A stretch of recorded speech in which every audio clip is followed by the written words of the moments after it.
মার্কিন ধনুকুপের Elon Musk বলেছেন তার মহাকাশ গবেষণা সংস্থা এক্সপেস এস এখন চাঁদে স্বয়ংসম্পূর্ণ একটি শহর গড়ে তোলার দিকে বেশি মনোযোগ দিচ্ছে।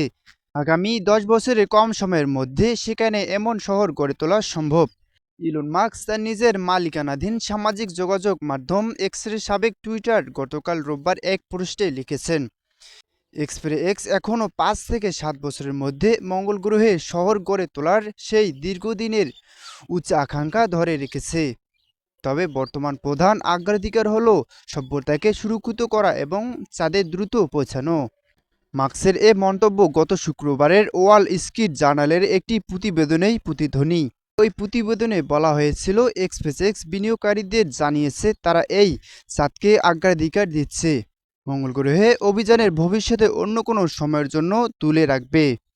2027 সালের মার্চ মাসের চাঁদে মানববিহীন মহাকাশযান অবতরণের লক্ষ্য নির্ধারণ করা হয়েছে।